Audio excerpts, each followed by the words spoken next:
Hi everyone, I'm bringing you the instructions today for Achieve's Kaleidescope group. And a kaleidoscope is basically a scientific toy that's based on using mirrors to reflect images. So what we're going to use today is a tube like this that's triangular, it's equal on each side. And inside it has reflective material. There you can see the light coming through. So that's made of aluminum tape. So this is kind of tricky to do, so it's already pre-constructed because it had to be measured and cut to the correct dimensions. So this is the science of it. It's the tube that reflects the images. So if you've ever been in a fun house that's a mirror maze, or you've ever been in a dressing room at some kind of place you try clothes on at the mall or something that has more than one mirror, you've probably seen your image reflected multiple times around you. That's basically what the kaleidoscope does. It reflects images multiple times, and it can make some really beautiful patterns with the colors and the light. So historically, kaleidoscopes have only been around about a couple hundred years, from when scientists started studying optics, which is what people can see, and light and mirrors and all those things, and coming up with ways to use them. So the first kaleidoscope was built and it could reflect all these patterns, and what happened was they actually used that scientifically to come up with ideas for stained glass, or to come up with patterns for tapestries or things like that. So they could create a very cool pattern and then use this technology to do that. Now, kaleidoscopes are mostly used for kids, so it's a scientific toy kids use, and they don't even know it's based on the science of optics. And that's because, you know, as they came out with radios and TVs and movies, people kind of lost interest in this till just a few years ago. In the 80s, I believe, there was a big exhibition at a place in Maryland where they had a lot of historic kaleidoscopes, and people got interested in that again. So they started the Brewster Society for Kaleidoscope Enthusiasts, and that's named after the man who created the first kaleidoscope, who was from Scotland. So now there's a lot of people that are affiliated with that Brewster Society that are actually artists, and they create these very expensive and very fragile kaleidoscopes out of glass and stained glass and mirrors and things like that. So it's like an art form now, and you can pay $200, $300, $400 for a kaleidoscope made by an artist like that. Whereas this one's very simple, and it's made with paper and toilet paper tubes and things like that. So what you're going to need is your kit that has a baggie with like beads and sequins. It has this toilet paper tube that's attached to this little container like you would get ketchup or mustard in at a fast food restaurant.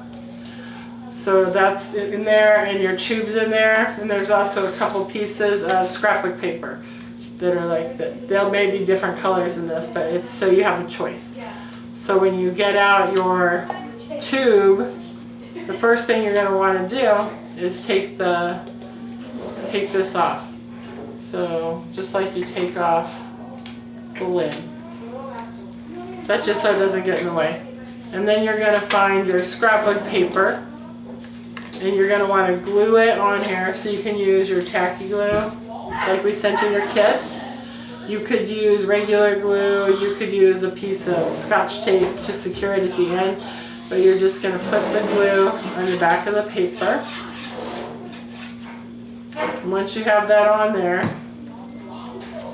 you're going to put it around your tube. So you're just going to wrap it around there. See how that overlaps? So you can just use the glue and hold that till it's a little drier and stays in place. Or you could even put a piece of tape right here to keep it from coming apart a little bit. So if you have that at your house, you can use that as extra security. So you have this part. So once you have that and it's staying in place, you're going to want to take your prism or your tube of reflective material and you're going to place it inside the tube. So this end has the cap and this end's hollow. So you're going to place this end inside here. It should slide right in. A couple of them may need you to shimmy it around a little to go all the way in, but it'll fit right in. So now you can see it kind of is shiny in there inside the tube, and light's coming in from the other end because it's clear. So now we need to give the kaleidoscope something to reflect because there's nothing here.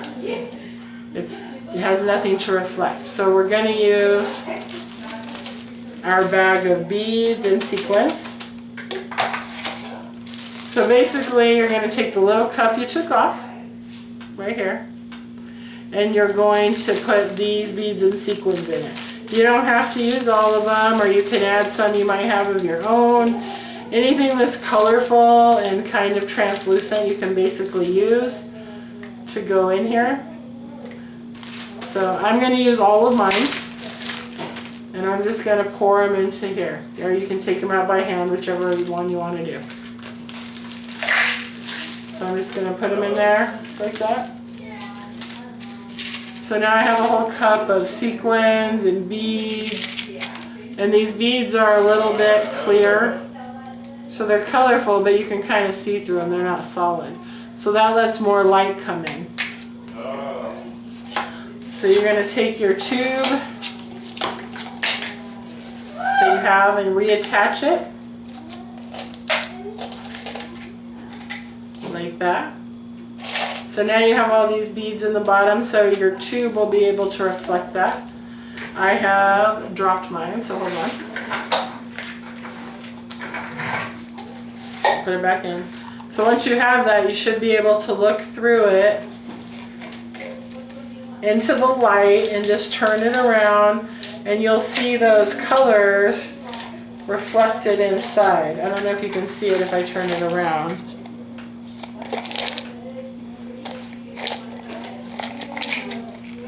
You're going to see them tumbling. I didn't actually put this, glue the paper on all the way because I wanted to, I had a website to show you written on it. So you can kind of see those reflected in there a little bit. The more light you have, the better. It works the best if you're kind of looking down into the light with the kaleidoscope. So just turning it around and looking into the tube with one eye. So that's the best way it works. Obviously it would not be as cool as the fancy ones, but if you want to go on your computer and make some kaleidoscope patterns on the computer, there's a website that will let you do that. This is it. It's permadi.com, permadi.com,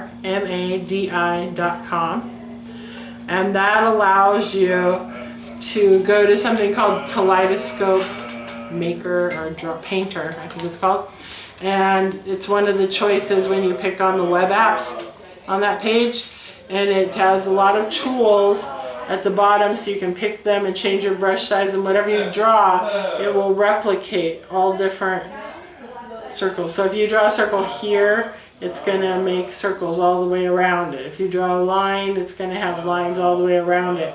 So it'll make a circular pattern. And it's pretty fun, and it's free, and it's online. So if you want to try that at home, you can go to this website. And there's other things you can do there too. So hopefully you have your kaleidoscope made now, and you can use that for fun. You can change what's inside of it, experiment with some different ideas you might have of what to put in here. If you're really adventurous, you can undo the tape on this right here and unfold it, and you could cover it with something else reflective, like if you have really bright foil or some shiny scrapbook paper and you want to try that to see if it reflects better, you can get pretty creative and try that out yourself. So those are just some ideas for you to further your experimenting at home.